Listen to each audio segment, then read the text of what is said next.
사흘째 되던 날 갈릴리 가나에 혼례가 있어 예수의 어머니도 거기 계시고 예수와 그 제자들도 혼례의 청함을 받았더니 포도주가 떨어진지라.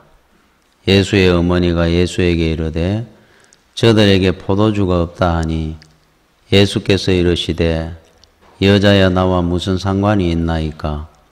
내 때가 아직 이르지 아니하였나이다. 그의 어머니가 하인들에게 이르되 너희에게 무슨 말씀을 하시든지 그대로 하라 하니라. 거기에 유대인의 정결 예식을 따라 두세 통 드는 돌 항아리 6이 놓였는지라.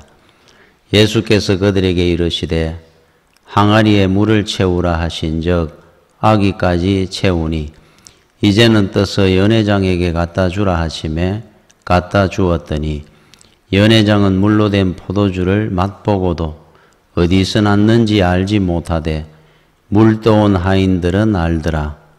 연회장이 신랑을 불러 말하되 사람마다 먼저 좋은 포도주를 내고 취한 후에 낮은 것을 내거늘 그대는 지금까지 좋은 포도주를 두었도다 하니라. 예수께서 이 첫 표적을 갈릴리 가나에서 행하여 그의 영광을 나타내심에 제자들이 그를 믿으니라. 아멘. 오늘 우리 주님이 공생애를 시작하신 후에 첫 번째 기적입니다.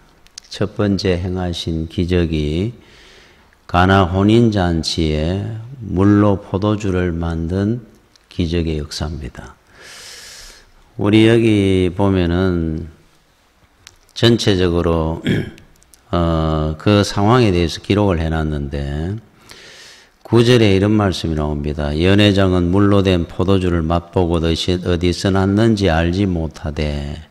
연회장뿐만 아니고 거기에 참여한 모든 사람들은 이 포도주가 어디서 났는지 몰랐을 겁니다. 그런데 물 떠온 하인들은 알더라 그랬어요. 그러니까 하나님의 말씀을 순종했던 그 현장에 있었던 하인들만이 아는 겁니다. 우리 주님의 그 기적의 역사를. 그래서 지금도 마찬가지입니다. 우리가 살아가면서 하나님으로부터 받은 은혜와 많은 기적들 속에 우리가 살고 있는데도 불구하고 그 기적을 기적처럼 못 누리고 사는 이유는 우리 하나님의 말씀을 순종한 자만이 그거를 알기 때문에 그래요. 자, 우리 구원받은 그 은혜가 기적입니다.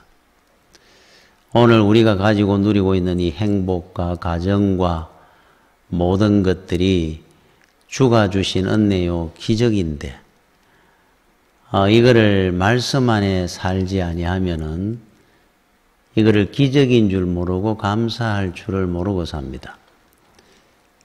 순종한 자만이 그 기적의 은혜를 체험하고 아는 겁니다. 우리 10절 말씀에 보니까 말하되 사람마다 먼저 좋은 포도주를 내고 취한 후에 낮은 것을 내거늘 그들은 지금까지 좋은 포도주를 두었도다. 그래서 오늘 이 주시는 말씀의 그 메시지 중에 하나가 뭐냐면은 하나님을 알지 못하는 불신자들 그들의 삶은 한마디로 미래가 없다 하는 의미예요.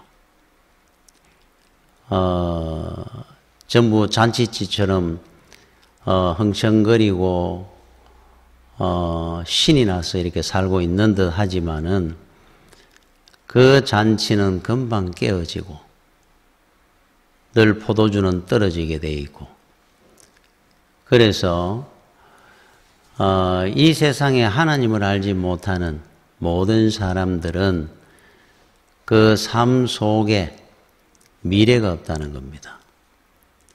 잠시 있다가 지나가는 인생들을 사는 거예요. 그러나 주와 함께 할 때만이 소망이 있는 삶, 절망에서 소망으로, 그래 슬픔에서 기쁨으로 회복시키는 삶을 주 안에서만 이루어진다 하는 의미이기도 합니다. 자, 그런데 그보다 사실은 더 중요한 것이 있어요. 이거는 우리 주님이 공생에 그리스도의 사역을 이제 시작을 하고 첫 번째 기적이라 그랬어요. 첫 번째 표적이라는 것은 뭐든지 첫 번째라는 것은 의미가 있습니다. 나름대로 뭐 초대 대통령 왕이라든지 뭐 이런 것처럼 첫 번째는 주는 의미가 남다른 것이 있어요. 그런데 우리 첫 번째 표적으로 기적으로 가나 혼인잔치에 술을 만든 겁니다. 주님께서.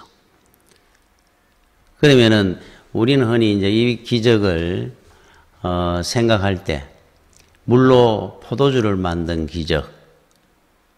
그래서 잔치집이 참 흥이 이렇게 깨질 때 주님께서 회복시켜 주신 기적. 이걸로 우리는 다 기억을 합니다마는 실제로 첫 번째 표적이 주는 굉장히 큰 의미 있는 메시지가 있습니다. 그것 때문에 이 기적을 행하신 거예요. 그거는 첫 번째, 주님은 이 땅에 이제 그리스도의 사역을 시작하는 공생애를 시작하면 첫 번째였으니까 예수 그리스도는 그리스도라는 사실입니다. 그거를 세상 앞에 선포한 기적입니다. 죄와 사망에로부터 우리를 구원하기 위해서 사단과 영적 전쟁을 선포를 하고 출정식을 한 기적입니다. 이 기적이. 그래서 중심되는 내용이 2절부터 4절까지가 나오는데 3, 4절에 이 말씀이 사실은 이 기적의 전부입니다. 나머지는 이 기적을 행할 때 그 상황을 기록한 거예요.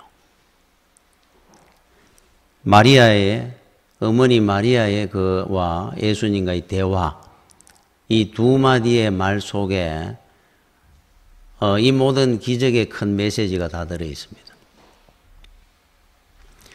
자, 여러분 그 복음이라는 것이 무엇이냐? 사도 바울은 복음을 정의하기를 갈라디아서 1장 4절에 그리스도께서 하나님 곧 우리 아버지의 뜻을 따라 이 악한 세대에서 우리를 건지시려고 우리 죄를 대속하기 위하여 자기 몸을 주셨으니 이게 복음입니다. 바울이 정의한 복음입니다. 자, 우리 죄를 대속하기 위해서 십자가를 지러 이 땅에 오신 예수 그리스도. 그로 말미암아 우리가 구원을 받았다는 이 사실이 바로 복음입니다. 그래서 주는 그리스도입니다. 히브리어로는 메시아, 헬라어로는 크리스토스, 영어로는 크라이스트, 우리말로는 그리스도. 똑같은 말이에요. 자, 이 메시아, 크리스토스, 그리스도 이 말을 그대로 직역을 하면은 기름 부음을 받은 자 하는 뜻입니다. 여러분 구약에 보면은 왕이 될 때 기름을 붓습니다. 선지자를 갖다가 세울 때 기름을 붓습니다. 예수 그리스도를 그리스도라, 메시아라, 기름 부음 받은 자 이렇게 표현합니다. 하나님께서 기름을 부으시는 이유는 사명을 위해서 이 땅에 보냄을 받은 자 하는 뜻입니다. 보냄을 받은 겁니다. 왕이든 선지자든 이제 오늘 그리스도가 하나님이 주시는 사명을 위하여 구별된 자 하는 뜻입니다. 그리스도입니다. 그죠? 자, 오늘 여러분들이 그것을 먼저 우리가 알고 자, 이 본문을 이제 들어가 보는 거예요.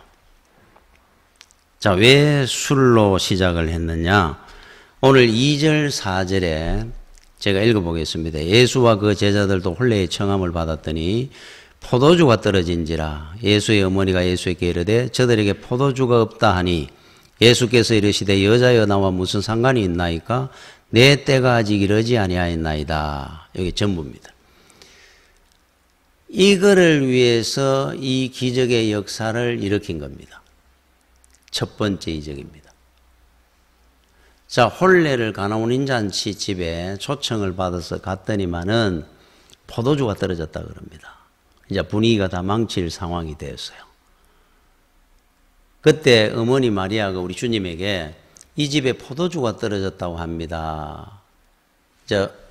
주님을 압니다. 해결할 수 있는 능력이 있는 주님임을. 그때 우리 주님께서 이렇게 말씀을 하는 겁니다. 여자여, 나와 무슨 상관이 있나이까? 포도주 떨어진 거하고 내하고 무슨 상관이 있습니까? 나는 상관없는 사람입니다 하는 의미가 아니고, 여기 여자여 하는 것은 비하해서 하는 표현이 아닙니다. 왕이 왕후한테 하는 것처럼 존칭어입니다. 그런데 그것보다 중요한 것은 나와 무슨 상관이 있나이까 하는 의미가 어디하고 연결이 되어 있는가 하면은 내 때가 아직 이르지 아니했습니다. 내 때라는 것이 어떤 때입니까? 십자가를 지는 때를 이야기하는 거예요. 골고다의 십자가의 고난의 죽음을 의미합니다. 내 죽음의 때, 그 때를 위하여 나는 이 땅에 온 사람입니다 하는 뜻이에요. 그리스도입니다. 그리스도. 그러니까 내가 그리스도의 사역을 감당하러 가는 길에 당신이 왜 내 길에 관여를 합니까? 하는 뜻입니다. 나와 무슨 상관이 있나이까? 하는 의미는 나는 십자가를 지러 이 땅에 왔는 그리스도라. 그런데 왜 내가 가는 그리스도 사역의 길에 간섭을 할 수 있습니까? 하는 뜻입니다. 포도주하고 내하고 상관없다는 뜻이 아니고, 그러면서 나는 십자가를 지러 이 땅에 온 그리스도입니다 하는 의미예요. 이것이 오늘 첫 번째 기적의 메시지입니다. 자, 그러면 우리 주님께서 포도주를 만드시는 거와 만들어줬습니다. 나중에 만드신 거와 그리스도의 사역은 어떤 관계가 있느냐? 상관이 없는 겁니다. 사실은 주님은 이 땅에 개인적인 영광을 얻으려고 온 분이 아닙니다. 죽으러 오신 분이에요. 그리스도이기 때문에. 죽으러 왔는 그에게 마리아처럼 많은 사람이 주님을 따라다니면서 요구를 하는 것은 세상의 것들을 요구합니다. 늘. 병자를 치유해 주십시오. 배가 고프니까 오병이어로 우리에게 먹을 것을 주십시오. 포도주를 만들어 주십시오. 나는 십자가를 지러 왔는데 그거하고 이거하고 무슨 상관이 있습니까? 하는 의미로 냉정하게 단절을 합니다. 그러면서 오늘 이 이적을 일으켜 줍니다. 그러나 우리에게 하나의 메시지를 주는 것이 있어요. 공생애를 시작하며 첫 번째 이적을 이렇게 했는 이유가 그리스도를 증명하기 위한 이적입니다. 물로 포도주를 만든 이적으로 끝이 아니라 더 큰 메시지를 갖고 있는 이적이 바로 첫 번째 이적이었어요. 그래서 여러분들이 하나 알아야 될 중에 하나가 오늘 이 이적을 보면서 나는 우리 주님을 어떻게 바라보고 있고 어떨 때 우리 주님을 내가 초대하고 있는지를 한번 돌이켜 생각을 해봐야 됩니다. 우리도 마리아처럼 주는 그리스도신데 그저 세상의 것만을 주님에게 요구하기 위해서 자식 문제, 가정 문제, 건강 문제, 사업 문제 주님을 찾고 있지는 않은지 우리도 한번 이 시간에 한번 돌아봐야 됩니다. 주님은 세상의 문제를 해결하러 이 땅에 오신 분이 아닙니다. 그 부분을 냉정하게 한번 확인을 시켜준 겁니다. 이 이적을 통해 가지고. 그게 첫 번째 이적이었어요. 그나마 잔치집에 포도주를 만드는 이 이적이 주님이 십자가 골고다를 가는 출발점입니다. 사실은 이때부터 공생애가 시작됐으니까. 여기서부터 이미 잔치집에서 골고다를 향하여 걸어가시는 삶이 시작된 거예요. 그런데 많은 사람들은 지금 또 세상의 문제를 가지고 주를 찾습니다. 그 대표적인 예가 누가복음 12장 13절 14절에 무리 중에 한 사람이 이르되 선생님 내 형을 명하여 유산을 나와 나누게 하소서 하니 이르시되 이 사람은 누가 나를 너희의 재판장이나 물건 나누는 자로 세웠느냐. 유산을 안 나눠준다는 겁니다. 집안의 부모로부터 유산을 받았는데 형이 다 가지고. 그래서 주를 찾아온 겁니다. 주님을. 형한테 이야기해가지고 유산 좀 나누게 해주십시오. 당시에 많은 사람들이 우리 주님을 이렇게 찾았어요. 그러면 지금은 어떻습니까? 지금은 여러분들이 바라볼 때 우리 주님을 십자가를 지러 가는 그리스도로 바라보고 있습니까? 그렇다고 한다면은 믿음은 천지 차이가 될 겁니다. 세상의 것을 추구하기 위해서 주님을 찾는 사람은 삶의 변화가 없을 겁니다. 전혀. 그것만 해결되면 됩니다. 그리스도로 주님을 바라보고 주님을 따르는 자가 되면은 십자가 가지고 주를 따라가는 사람이 될 겁니다. 믿음에 큰 차이가 있을 거예요. 그죠? 그러니까 오늘 이 시간에 우리한테 주님께서 하시고자 하는 말씀입니다. 나는 그리스도라는 겁니다. 거기에 합당한 요구를 하라는 겁니다. 주님에게. 그럼 어떤 요구를 하겠습니까? 여러분들이 기도할 때 세상의 것을 요구하기 전에 주여 나도 주와 함께 십자가 지고 골고다까지 갈 수 있는 믿음이 되게 해 주시옵소서. 이게 우리 기도가 될 겁니다. 원래는. 그거를 위해서 주님은 이 땅에 오셨고 그게 우리 성숙한 믿음이고 삶의 변화일 겁니다. 그러니까 우리는 지금 이 시대에 주를 찾았던 많은 사람들의 믿음과 우리는 전혀 다를 바가 없습니다. 그러니까 여러분들은 주를 어떻게 바라보고 있느냐, 이거를 우리가 한번 확인해 봐야 된다는 거죠. 지금으로부터 한 140년 전에 1880년대에 미국은 청교도에 의해서 세워진 나라입니다. 그때 미국을 방문했던 그 당시도 그랬고 지금도 그렇고 미국은 최강의 나라고 최고의 부국입니다. 세계. 그때 일본의 신학자 오지무라 간조가 미국을 방문한 적이 있어요. 그리고 갔다 와서 이런 글을 썼습니다. 140년 전에 썼는 글이 1880년대에. 나는 새로 장만한 비단 우산을 도둑 맞았다. 그때는 우산이 귀할 때였는 것 같아요. 기독교국에서 소지품의 안전이 보장되지 않는다는 것은 참으로 이해하기 어렵다. 이 기독교 국민 사이에 사용되는 대규모 열쇠를 나는 이제까지 본 적이 없다. 전역이 되어 집에 돌아온 독신자는 제일 먼저 주머니에서 열쇠 묶음을 꺼내서 인기척 없는 자기 방문의 열쇠 찾는 일부터 한다. 집은 바깥 현관에서부터 방에 이르기까지 온통 잠겨 있다. 그것은 마치 도둑의 영이 집안 구석구석에 가득 차 있는 것과 같은 모습이다.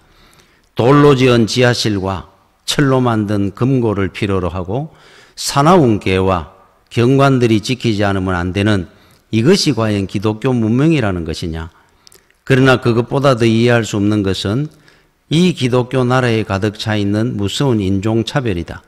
이와 같은 인종차별은 비성경적이라고 미국인 친구에게 말했더니 그는 놀랍게도 이렇게 대답했다. 만약 크리스천이기 때문에 흑인과 똑같이 살아야 한다면은 차라리 기독교를 포기하고 그들과 떨어져 살겠어요. 어찌 그뿐이리요. 어린아이라도 할 수 있는 간단한 도덕을 짓밟고 돈 때문에 의시 합법화된 도박은 도대체 무엇이냐? 모든 종류의 경기장에서 공공연히 행해지는 도박벽은 무엇이냐? 스페인 투어보다도 훨씬 비인도적인 프로건투는 무엇이냐? 세계 어느 곳에서도 찾아볼 수 없는 대규모 럼주 밀무역은 무엇인가? 도대체 이것이 기독교가 다른 종교보다 나은 증거로서 선교사가 가르쳐준 그 운명이란 것이냐? 유럽과 미국을 만들어낸 종교는 하늘에서 준 것이 틀림없다고 큰소리치던 그들은 얼마나 모렴치한 자들이냐? 아, 하늘이여 나는 속았다. 나는 평화가 아닌 것을 위하여 참 평화를 버리고 말았구나. 이게 실제로 썼는 거예요. 140년 전에 미국을 보고. 이런 나라가 도대체 기독교 국가를 할 수 있느냐? 한탄하는 내용입니다. 그런데 그 시대는 이제 열쇠꾸러미가 많을 수 있느냐 뭐 이런 것도 섰는 거지만은 그 나머지 상황에 대해서는 140년이 지난 지금 우리가 돌이켜 볼 때 미국을 그때보다 우찌무라 간조가 염려한 것보다 더 심각한 상태가 되지 않았느냐. 뭐 인종차별 문제, 물질 만능사상, 빈부격차, 가정붕괴, 총기 사고. 여러분 원래 미국이라는 나라는 청교도에서 세워진 나라입니다. 돈에다가 인가드위 트러스트, 우리는 하나님을 믿는다 하는 글을 새겨놓은 나라예요. 대통령 선서를 할 때 성경에 손을 얹고 선서를 하는 나라입니다. 세계 곳곳에 선교사를 파송한 나라입니다. 그런데 어떻게 미국이 이렇게 도덕적으로 성경적으로 타락할 수 있단 말이냐? 답은 안 합니다.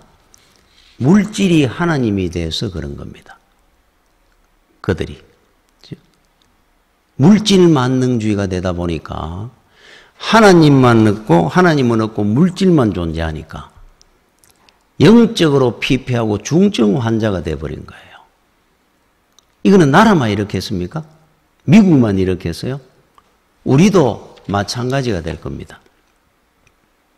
그래서 시편 106편 15절에 그러므로 여호와께서는 그들이 요구한 것을 그들에게 주셨을지라도 그들의 영혼은 쇠약하게 하셨도다. 영혼을 하나님이 쇠약하게 하셨다 하는 의미보다 그들의 영혼이 쇠약하게 되었도다 하는 뜻입니다. 세상적인 게 많이 생겼다니까. 그들에게 하나님께서 많은 문명이라든지 재물이나 많은 걸 줬더니만은 그들의 영이 쇠약해 버리더라 그랬어요. 시소입니다. 시소. 영이 올라가면 육이 떨어지고 육이 올라가면 영이 떨어지게 되어 있어요. 그러면 여러분은 어느 쪽을 선택해야 되느냐? 영이 강건한 쪽으로 살아야죠. 육이야 이 땅에 잠깐 있다가 가는 육인데 100년을 산들 영혼에 비하면 그것이 무엇이 중요하겠습니까? 육이 강건하려고 그럽니다. 그래서 여러분들이 알아야 될 중에 하나가 우리 주님을 여러분들은 어떤 주님으로 보고 사느냐가 굉장히 중요합니다. 세상의 것들을 채워주는 예수 그리스도라면은 반드시 여러분의 영혼도 쇠약해질 겁니다. 그리스도로 우리 주님을 바라보는 믿음이 된다면은 여러분들은 영혼이 강건한 자가 될 겁니다. 그런데 이 시대에 주님을 따르던 많은 사람들이 있었거든요. 그들이 우리 주님이 십자가를 지는 순간에 뿔뿔이 다 흩어져가 도망을 갔습니다. 그 많았던 사람들이, 주를 따르던 사람들이 왜 그랬겠습니까? 신학자 카일 아이들만이라는 교수는 이런 책을 써서 책 제목이 팬인가 제자인가 하는 책을 썼습니다. 예수를 따르는 사람들 중에 팬이 있더라는 거예요. 팬. 제자가 있고. 여러분 팬 알죠? 요즘 뭐 가수라든지 연예인이라든지 뭐 배우라든지 연예인들 열광적인 팬들이 있습니다. 유명 인사들. 심지어 일본이나 중국이나 해외에서 원정까지 오면서 어느 공연을 한다고 한다면은 거기에 열광적으로 응원을 하고 참여하려고 오기도 합니다. 대단하지 않습니까? 그 팬들의 열정이.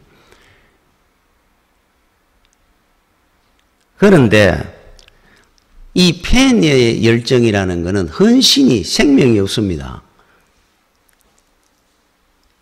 내가 좋아하던 그 사람이 내가 어떤 싫어하는 것을 행해질 때 정오합니다. 바로. 그래서 예수 그리스도의 제자인가 팬인가 묻는 겁니다. 주님이 포도주를 만들고 오병이의 역사를 일으키고 죽은 자를 살려낼 때 많은 사람들이 따라왔어요. 열광을 했습니다. 요즘 우리가 모이면은 주여 하며 주여 삼창하듯이 십자가를 지러 간다 그러니까 다 도망갔습니다. 자기들이 원하던 모습이 아니었거든요. 정오까지 했습니다. 죽여라고. 팬이었거든요. 그들은. 그래서 아이들만 교수는 그 책을 통해 우리한테 질문을 하는 겁니다. 여러분들은 예수의 팬입니까? 제자입니까? 이렇게 묻는 겁니다. 우리 스스로 한번 이렇게 가슴에 손을 얹고 한번 물어봐야 됩니다. 나는 우리 주님의 팬인가? 제자인가? 아니라고 한다면은 주님이 십자가를 지고 골고다 가는 그 길에 그 십자가 지고 나도 따라가겠습니다 하고 따라가는 자가 제자일 겁니다. 오늘 이 기적을 통해서 주님께서 뭐를 선포하시느냐 하니까 사단 마귀와 죄와 사망과 영적 전쟁을 선포하는 겁니다. 출정식을 하는 겁니다. 내 때가 아직 이르지 아니하였노라. 지금부터 내가 출발하겠다는 겁니다. 골고다까지. 많은 사람들은 포도주로 잔치에 그냥 흥청거리고 있을 때 주는 이 이적을 시작으로 그리스도의 사역을 시작하신 겁니다.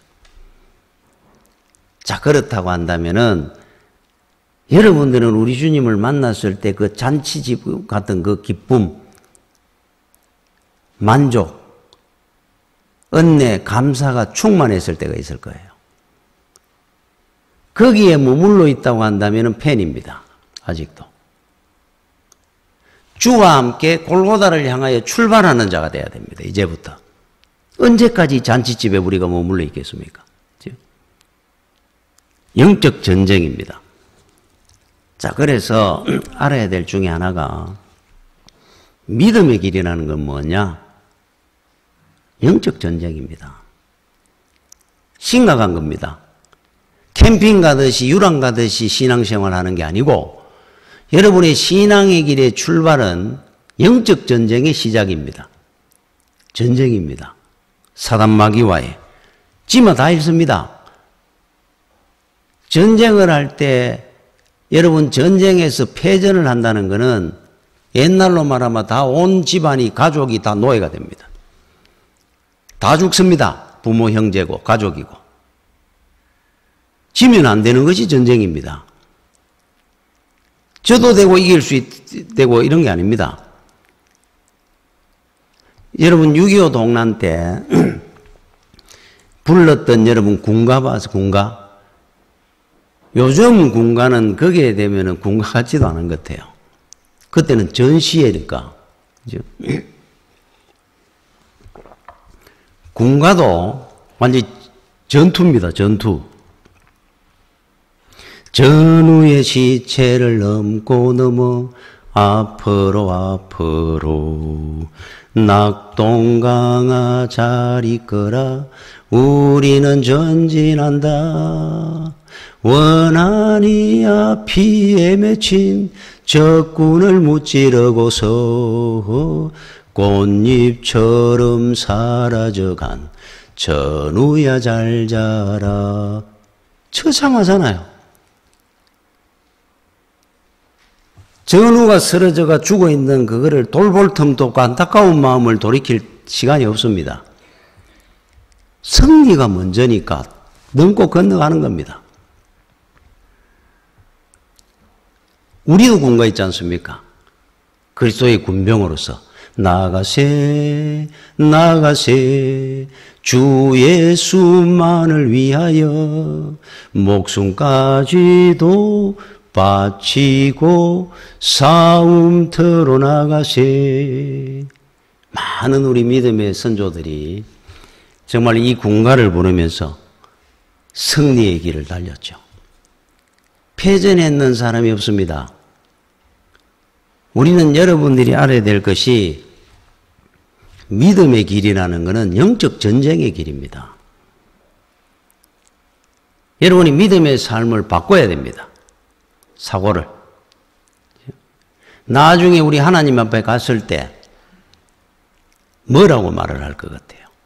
나는 이 땅에 이만한 것을 쌓았습니다. 이만한 높은 자리에 있었습니다.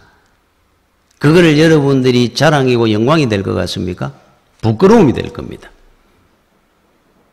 여러분, 패턴 장군이 그런 말을 했죠. 독일의 그 사막의 여우라고는 롬멜 군단과 전쟁을 앞두고 전투를 앞두고 있을 때 병사들을 모아놔놓고 유명한 훈시를 했습니다. 제군들은 훗날 고향에 돌아가거든. 이 말만은 해라. 다른 말 할 필요 없다 이 말이에요. 나는 패턴 장군과 함께 했었노라고. 나와 함께 진군하자. 사기 100배 했던 미군들이 독일의 롬멜 군단을 패퇴시킵니다. 그들은 하나를 생각한 겁니다. 패턴 장군과 함께 할 때는 목숨 하나 바치는 것도 아깝지 않다 이렇게 생각을 한 거예요. 사기 충천해가 뛰어나갔습니다. 우리도 훗날 하나님 앞에 갔을 때 이거를 자랑삼아 할 겁니다. 나는 세상에 사는 날 동안에 세상을 위해 살지 아니했고 주와 함께 영적 전투를 치렀노라고. 이것이 우리 영원한 자랑이고 영광이 될 겁니다. 여러분, 믿음은 이렇게 하는 거예요. 믿음 생활은. 취미 생활하듯이 하는 것이 아니고 믿음은 목숨을 거는 겁니다. 사단 마귀와의 전쟁에 찌마 죽는 겁니다. 온 가족이 다 죽는 겁니다. 마귀의 노예가 되는 겁니다. 전쟁은 반드시 승리해야 되니까. 여러분, 고린도전서 10장 13절에 사람이 감당할 시험밖에는 너희가 당할 것이 없나니 오직 하나님은 미쁘사 너희가 감당하지 못할 시험 당함을 허락하지 아니하시고. 여러분들이 세상 살다가 시험이 옵니다. 그 시험 때문에 우리가 흔들릴 때가 있습니다. 그러나 실제로 우리에게 주는 시험은 초등학생한테 대학생 문제 시험을 안 치는다는 겁니다.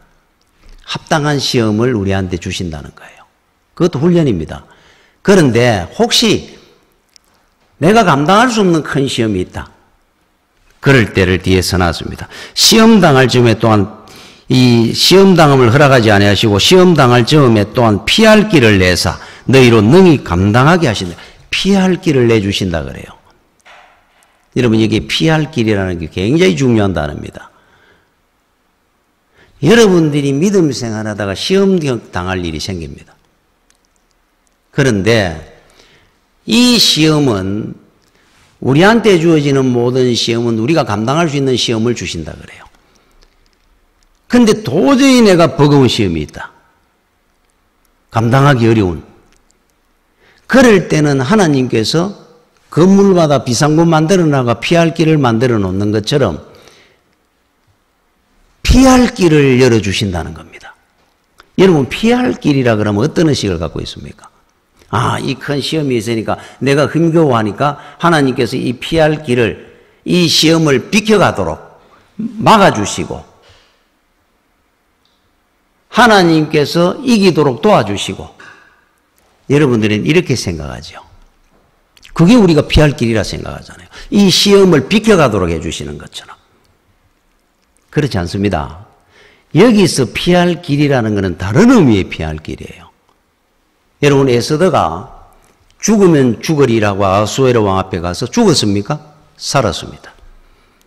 하나님을 믿고 붙들고 가는 길에 사드락 메삭 아벳느고가 용광로에 들어가기 전에 왕 앞에 이렇게 얘기를 합니다. 왕한테 절을 안 하다가 들어가야 되니까. 타협은 없습니다. 그 사람들은. 말씀대로 뜻대로 하나님이 순종하는 길을 갑니다. 하나님이 계시면은 우리를 용광로에서도 건져주실 것이고, 그리 아니하실지라도, 유명한 말이죠. 우리를 용광로에 안 건져주시더라도, 우리는 죽더라도 왕에게는 절하지 않겠나이다. 여러분, 피할 길이 뭔 줄 알겠습니까? 피할 길이라고 하는 것은 도망가거나 비켜가게 하는 뜻이 아니고 하나님의 말씀을 순종하여 당당하게 나아가는 것을 피할 길이라 그러는 겁니다. 이 피할 길을 통해서 많은 우리 믿음의 조상들은 승리했습니다. 그래서 앞으로 여러분들이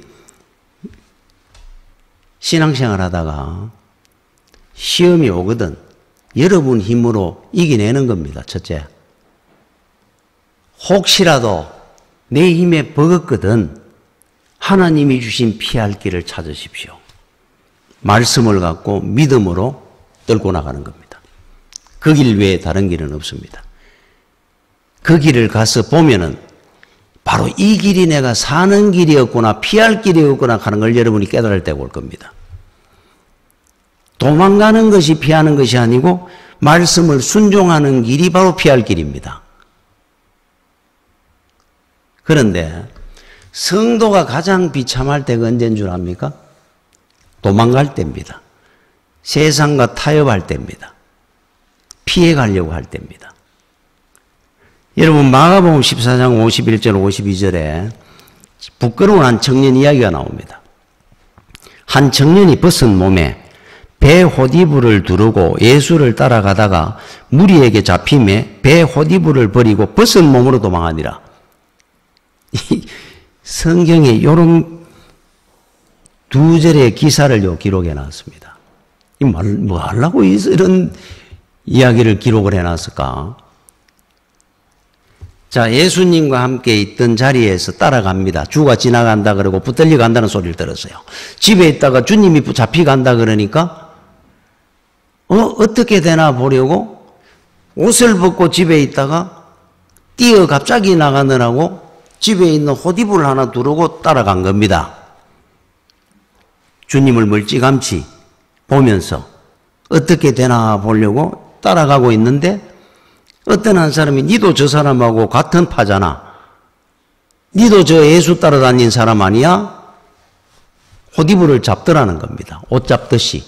그랬더니 이 사람이 호디부를 벗어버리고 도망을 가더라 그래요. 빨가벗은 몸으로. 이 누군데 이런 기사를 써놨을까요? 마가입니다. 마가. 이때는 마가가 팬이었습니다. 예수의. 어려움을 청한다 싶으니까 금방 부끄러움도 얼마나 창피한 모습입니까? 훗날 마가가 마가복음을 쓰고 제자가 되어가 참 훌륭한 일을 해나갈 때 이것을 얼마나 부끄러워했을까요? 과거를 생각할 때. 빨가벗고 도망을 갔던 사람입니다. 이 사람이. 여러분 성도가 제일 비참하고 부끄러울 때가 언제냐 하면은 세상 앞에 타협하고 굴복하고 피하고 숨어 도망갈 때입니다. 여러분들이 세상 앞에 존경받고 당당하고 존귀한 자가 되려고 하면은 주가 만들어주신 피할 길, 말씀을 붙들고 당당하게 전진하는 겁니다. 죽어도 죽은 사람이 한 명도 없습니다. 승리한 자만이 기록되어 있습니다. 성경에는. 기억하셔야 돼요. 다른 길은 없습니다. 세상은 여러분 사는 걸 같으나 죽는 길입니다. 믿음의 길은 죽는 길 같습니까? 사는 길이 그곳에 있습니다. 오직 한 길입니다. 여러분들이 평생 후회하지 않는 한 길, 주와 함께 십자가 지고 골고다 가는 길입니다. 사실은. 영원한 영광된 길일 겁니다. 여러분 나폴레옹이 알프스 넘어가다가 2만 명 병사를 죽이다 하는 일화 압니까? 자, 2만 명을 데리고 러시아 원정을 들어갔습니다. 알프스를 넘어가야 됩니다.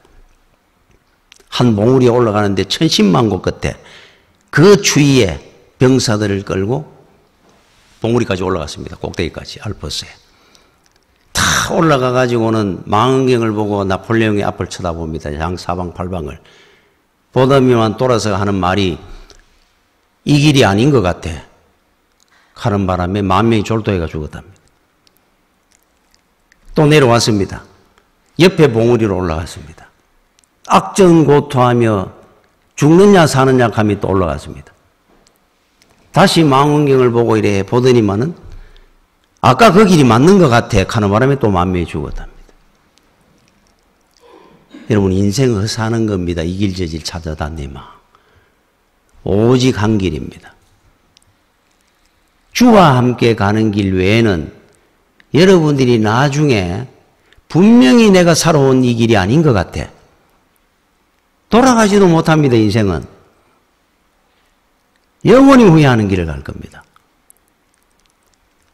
여러분 개성에 가면은 북한에 박연폭포 여러분 들어봤죠? 박연폭포 40리 떨어진 곳에 개성에서 박연폭포가 있다 그럽니다. 이 박연폭포는 엄청나게 큰 유명한 폭포입니다. 그런데 그 박연폭포 윗부분에 꼭대기에서 막 물이 떨어지지 않습니까? 윗부분에 올라가면은 그 엄청난 물이 두 바위 틈새로 확 지나가 가지고 폭포로 떨어집니다. 그 많은 양이 이 바위 틈새 깊겠죠, 물론. 그 간격이 1m가 안 된다 그럽니다. 이 두 바위의 간격이. 그 틈새로 이 엄청난 물이 쏟아져 내려가가 떨어지는 거예요. 소리가 얼마나 크겠습니까? 꽉 함이 떨어집니다. 그런데 왜 이 길을 넘어가야 되느냐 하면은 이 길을 안 뛰면은 걸어서 10리길을 돌아가야 됩니다. 여기에 다리를 놓은 것도 아니고 그 당시에 옛날에는 그냥 지나가는 겁니다. 물이. 그 거리가 간격이 1m가 채 안 된다 그럽니다. 여러분 평지에 줄 끊어놓고 1m 안 돼. 초등학생도 뛸 겁니다. 그거. 그런데 그 많은 사람들이 거기 지나가면서 뛰는 사람이 몇 없다 그럽니다. 못 뛴다 그래요. 돌아서 10리길을 돌아갑니다. 그래서 그 바위 이름이 결단의 바위랍니다. 결단의 바위. 결단하는 자만이 뛰어갈 수 있는 겁니다. 지름길로. 그렇죠? 여러분 결단해야 됩니다. 뛰어넘으셔야 돼요. 두려워하지 마십시오. 제가 늘 그러죠. 사단 마귀는 공갈포입니다. 소리만 엄청날 뿐이지 우리를 대적하거나 물지 못합니다. 뛰면 됩니다. 믿음으로. 주와 함께. 그래서 오늘 이 첫 번째 이적이 주는 가장 큰 메시지는 주님께서 십자가 지는 것의 출발점이 바로 이 날이었습니다. 그리고 여러분들은 잔치집 분위기로 예수 믿는 그 믿음은 어린아이 믿음이에요. 이제 출발하셔야 됩니다. 오늘 이후로 골고다로 십자가 지고 출발해가는 여러분들이 믿음이 되시기를 축원합니다. 기도하겠습니다. 주여 은혜를 감사를 드립니다. 항상 은혜 가운데 함께 하시고 지켜주시고 저희들도 이제 십자가 지고 주를 따라가는 아버지 사도 바울과 같은 믿음을 허락하여 주옵소서. 오늘도 믿음으로 승리하기를 간절히 원하오며 예수님 이름으로 기도드립니다. 아멘.